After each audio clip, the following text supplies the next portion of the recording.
Attention, all true believers. Marvel Comics is on the air. Out of the pages of the world's greatest comic magazine come the adventures of the Fantastic Four.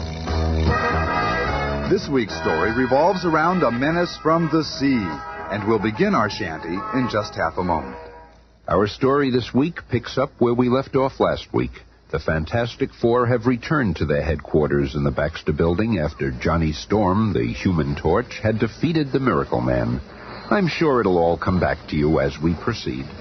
Somewhere out there among the teeming millions of New York City, Torch is hiding from us. We've got to find him. But he can stay hidden for all I care. He's nothing but a spoiled teenage brat anyway. How can you talk about my brother that way? He saved us from the Miracle Man, and he may be out there hurt or in trouble. Oh, I'm sure Johnny's all right, Sue. As for you, Ben, it's all your fault that he ran off in the first place. Oh, sure. Everything around here is my fault. It is your fault, Ben. Johnny ran after the Miracle Man single-handedly, and single-handedly he defeated him. And thanks to the torch, the atomic cannon was returned safely to the Army. And everyone was happy about it. Everyone except you. You were jealous of Johnny's achievement, so you picked an argument with him. Your bickering made him leave us. I'm through with you, you big bully. And I'm through with the Fantastic Four. Understand? Through. Well, we're going to find that youngster, and that means you too, Ben. And when I find him, I'll teach him to run out on us like that. Oh, Reed, darling, if he harms my little brother. And so the Fantastic Four, minus one, set out in their fantastic car to search the megalopolis. You check the village where you and Johnny grew up. Okay, Reed. Ben, you cruise the west side and check garages. And what are you going to be doing, Reed, darling? Oh, Ben, give me a break. Okay, this is where we separate. Release sections. Thus, the long search begins. Susan Storm lands in the center of town. Johnny loves this neighborhood. There are so many people his age. Here's a good place to start searching on a hot day. The soda fountain where Johnny hangs out. And there's one of his pals. Excuse me. Huh? Have you seen my brother, Johnny Storm? What? I must be hallucinating. Some funny-sounding chick's voice out of thin air. Oh, wait a minute. If you're hallucinating, then I'm hallucinating. And I'm getting out of here. I never understood why he hangs out here. These kids sure scare easy. Oh, well, back to the search. Back to the search indeed. We find Mr. Fantastic in Central Park, near the bike trails. There are some cyclists. Maybe they've seen Johnny. I'll just wait here. What? Mr. Fantastic. Hey, I didn't know you were for real. I'm real enough. But tell me quick, have you seen Johnny Storm the Torch? No, man, I haven't. Hey, say, how do you stretch your No time to body chat right now. Sooner or later, I'll find someone who's seen him. But little does Mr. Fantastic know that less than a mile away, in Swanson's garage... Nobody can modify an engine like you, man. Yeah, that's incredible. You're only saying that because it's true. You know, the whole country is looking for the Human Torch. Yeah? And he's right here working with us on cars. Well, I've got to do a little welding, guys, so step back for a few seconds. Flame on. Hey, Johnny, I didn't know you could ignite parts of your body. The flame from my finger beats a welding torch any day. It's really nifty. Every time I use my flame, I learn new things I can do with it.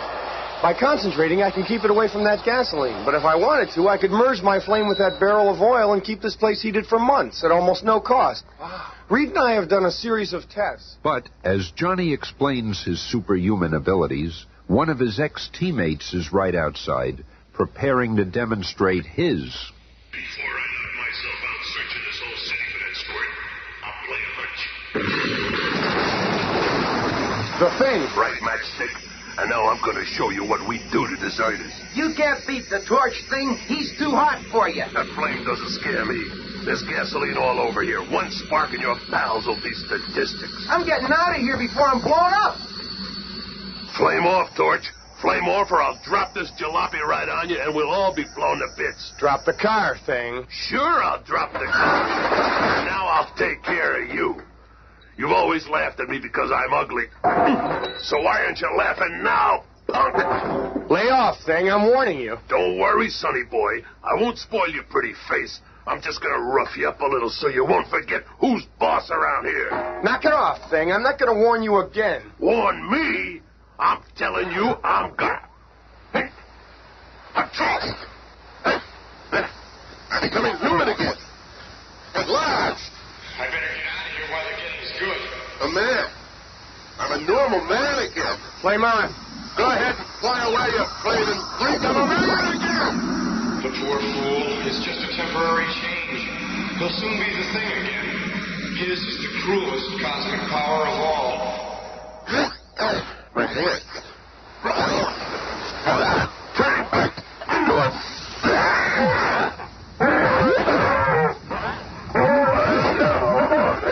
And even as Ben Grimm reverts to his cosmically altered form, Johnny Storm reaches his chosen place of seclusion in the Bowery. No one will find me down here. I'll just lose myself among all these human derelicts. I better get off the streets. That flop house over there looks as good as any. 2 bits a night, buddy. In advance. Well, Johnny wanted the anonymity of the Bowery, and for his 2 bits, he shared a room with 15 other men, all similarly inclined. Well, it ain't the Waldorf, but I'll be safe here while I plan my next move. Hey, pal. Could I see that comic book over there? Sure, Mac. Here you go. Submariner. I remember someone talking about him. He was the world's most unusual character. He lived underwater and was as strong as 10 men. I wonder what happened to him. He was supposed to be immortal. You know about Submariner? What? Oh, yeah. You got a bum over here who's as strong as that guy's supposed to be. Yeah? Hey, old man, wake up. Well, you may be. Come on, old man. You got a lieutenant here. Show what you can do. Oh, I want to sleep. Well, leave the old man alone. He's probably tired. Oh, he's never too tired for this. Come on, you mangy bum. Get his phone book in half. Go away, you puny flame. Let's teach him a lesson, boys. Get him. I'll been spoiling for a good fight. I said, go away, all of you. I'm tired of showing my strength. I just want to remember who I am, what I am. I've spent so many years here in this fog, my mind's a blank. Look, this guard is down. How's our chance? Yeah, I never like to creep anyway. Hold it. Leave him alone. Can't you see he's sick? He's got amnesia, loss of memory. He doesn't even know who he is. Yeah, but we'll beat it back in him. Wait a second. I've got an easier way. First, let's show him what he really looks like. Let's give him a hot shave. Flame on. Hey, what's that? You've got to be the Human Torch. I can control my torch flame to within a hair's width. Look at his face. It can't be. It is. It's Submariner. At the same moment that Johnny Storm makes his incredible discovery, the other members of the Fantastic Four are continuing their search for him. Have you fellas seen a flaming teenager flying around the city? Holy smokes, I've read about you guys, but I never dreamt that you really existed. We exist, all right. Now, how about it? Have you seen the torch? No. Well, if you do, contact the Fantastic Four. Susan Storm, too, prowls the vast metropolis as the Invisible Girl. I've traveled all the way down to the Bowery, a refuge for lost souls. I can't believe that I'd find Johnny here. Come on, pal. If you are Submariner, I know one thing that will bring back your memory for sure. If you can, I'll be forever in your debt. I'm wasting precious time. I'll continue down and look for Johnny in Chinatown. And once more, destiny dabbles with the fate of humans. Susan Storm, less than 10 feet from her brother, turns and walks away, not seeing the subject of her search. Okay, the coast is clear. Flame on. No, you're a demon. It's okay. You're safe from my flame. We're just going for a little flight test. See? There's the Atlantic Ocean. But you... Easy, pal. I won't drop you. Not yet. If he is Submariner, Sieg will bring back his memory. If not, I'll dive in and save him.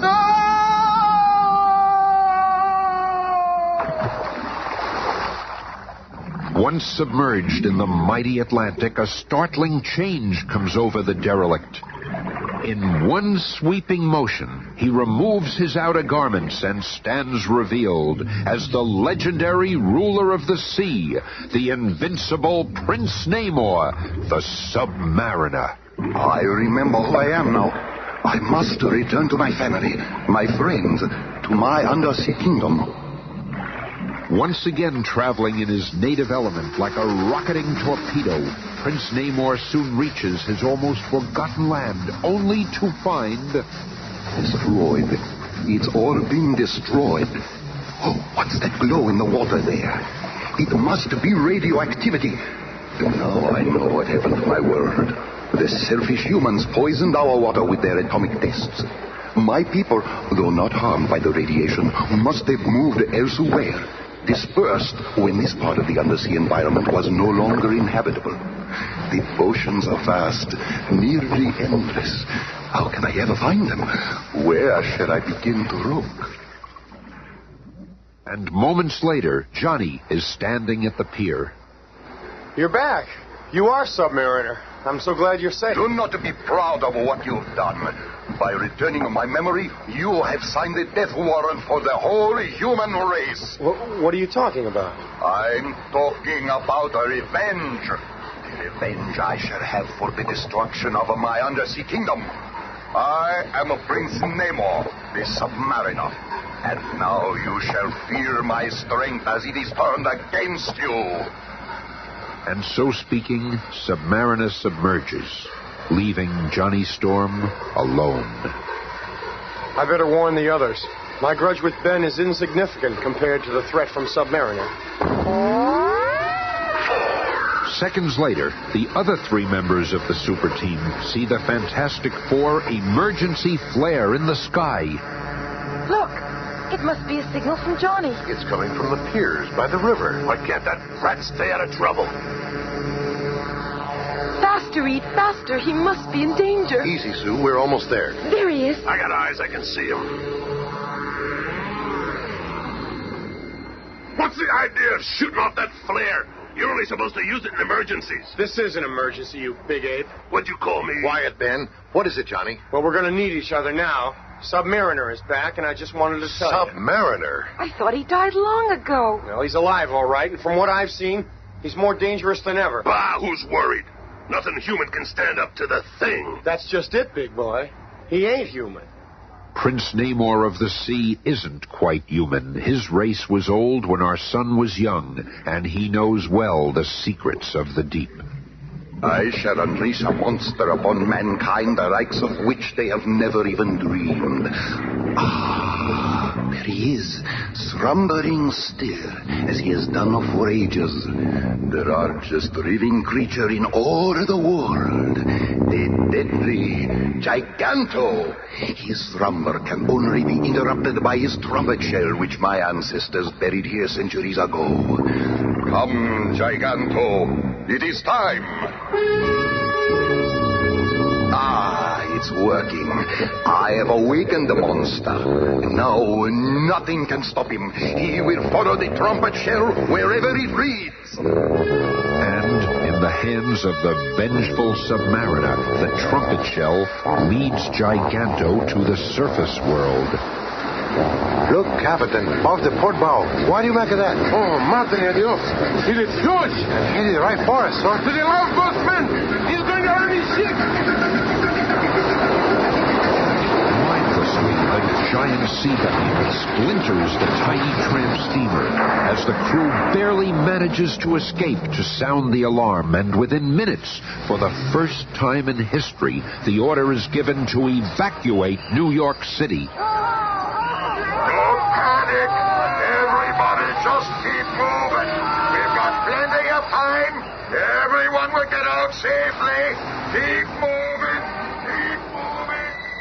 And through the now silent canyons of the huge city, the nation's most powerful weapons are brought into place, and the battle is at hand. Sector 2 reporting, sir. We can see the monster coming into New York Harbor. A monster is coming within range. Prepare to launch ground control missiles. 5 seconds. 3 seconds. Fire! Look at that. Those rockets didn't even slow the monster down. What will happen when it reaches the city? Hey, there's Reed. He's going after the monster with the Fantastic Car. The Maybe this chemical smoke will confuse the creature, slow it down before it reaches shore. The Fantastic Four are keeping Giganto from reaching the city. Another burst on my horn will set him straight. Like something out of a nightmare, the hulking mountain of a monster slowly turns, following the sound of the trumpet shell, and the beast crashes into the city. He'll wreck the city if he's not stopped. It's like a giant whale. But it walks. Gives me an idea. Moving like a man possessed, the thing rushes to the military supply depot and returns. What's that bomb? Strapped to your back. Nuclear bomb. Oh, I can't believe it. Relax, kids. I ain't no hero. I'll be back. You wait and see. And as night falls on an evacuated New York City, the lumbering thing, with a timed nuclear bomb strapped to his back, finds Giganto sleeping on Fifth Avenue. All I gotta do is slip through that joker's teeth and get inside, like in the Bible. Then I gotta get out again before this little number goes off. Yeah, that's all. Well, here goes. This bomb is heavy. Boy, it sure is weird in here. I hope he doesn't wake up before I get out. Slowly, warily, knowing that each step might be his last, the thing walks deeper and deeper inside Giganto, the monster from the sea. Past remains of long since forgotten vessels, victims of this enormous creature. This big guy could swallow sea monsters whole. Yeah, I'm one of them. I've fought just about everything else in my day. I might as well whip you, too.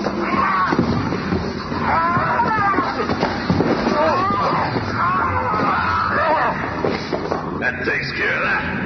And this is as good a place as any to put this nuclear firecracker. There. Now I gotta get out of here. This mouth is shut. I'm a goner. Oh, I can see the street. Look at me.